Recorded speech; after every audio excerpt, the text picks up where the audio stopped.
ಆಳ್ವಾಸ್ ನುಡಿಸಿರಿಗೆ ಪೂರಕವಾಗಿ ಏರ್ಪಡಿಸಿರುವ ಕ್ರೀಡಾ ಸಿರಿಯ ಅಂಗವಾಗಿ ದಕ್ಷಿಣ ಕನ್ನಡ ಜಿಲ್ಲಾ ಅಮೆಚೂರು ಕುಸ್ತಿ ಸಂಘ ಹಾಗೂ ಆಳ್ವಾಸ್ ಶಿಕ್ಷಣ ಪ್ರತಿಷ್ಠಾನ ಮೂಡಬಿದ್ರೆ ಇವುಗಳ ಸಂಯುಕ್ತ ಆಶ್ರಯದಲ್ಲಿ ರಾಜ್ಯ ಮಟ್ಟದ ಪುರುಷ ಮತ್ತು ಮಹಿಳೆಯರ ವಿಭಾಗದ ಆಳ್ವಾಸ್ ನುಡಿಸಿರಿ ಕೇಸರಿ ಕುಮಾರ ಹಾಗೂ ಕುವರಿ ಪ್ರಶಸ್ತಿಗಾಗಿ ದೇಸಿ ಕ್ರೀಡೆಯಾಗಿರುವ ಕುಸ್ತಿ ಪಂದ್ಯಾಟ ನಡೆಯಿತು.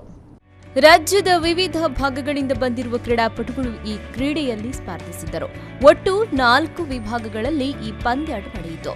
42 ಕೆಜಿ ವಿಭಾಗದಲ್ಲಿ ಆಳ್ವಾಸ್ನ ಮಮತಾ ಎಂ ಕೆಲೋಜಿ ಆಳ್ವಾಸ್ ನುಡಿಸಿರಿ ಕುವರ ಪ್ರಶಸ್ತಿಯನ್ನ ಬಾಚಿಕೊಂಡರೆ, 65 ಕೆಜಿ ವಿಭಾಗದಲ್ಲಿ ಧಾರವಾಡದ ಮಹೇಶ್ ಗೌಡ ಆಳ್ವಾಸ್ ನುಡಿಸಿರಿ ಕುಮಾರ ಪ್ರಶಸ್ತಿಯನ್ನ ಪಡೆದುಕೊಂಡರು.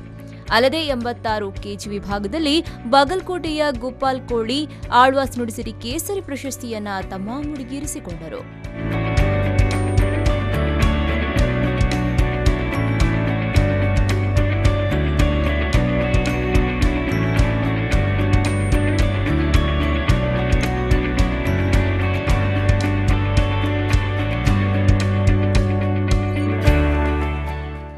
ಪ್ರಶಸ್ತಿ ಪ್ರದಾನ ಸಮಾರಂಭದಲ್ಲಿ ಆಳ್ವಾಸ್ ಶಿಕ್ಷಣ ಸಂಸ್ಥೆ ರೂವಾರಿ ಡಾ ಎಂ ಮೋಹನ್ ಆಳ್ವಾ, ವಿವೇಕ್ ಆಳ್ವಾ, ರಾಜ್ಯ ಕುಸ್ತಿ ಸಂಘದ ಅಧ್ಯಕ್ಷ ಸುರೇಶ್ ಚಂದ್ರ ಶೆಟ್ಟಿ, ಜಿಲ್ಲಾಧ್ಯಕ್ಷ ಪ್ರಕಾಶ್ ಕರ್ಕೇರ ಮೊದಲಾದವರು ಉಪಸ್ಥಿತರಿದ್ದರು.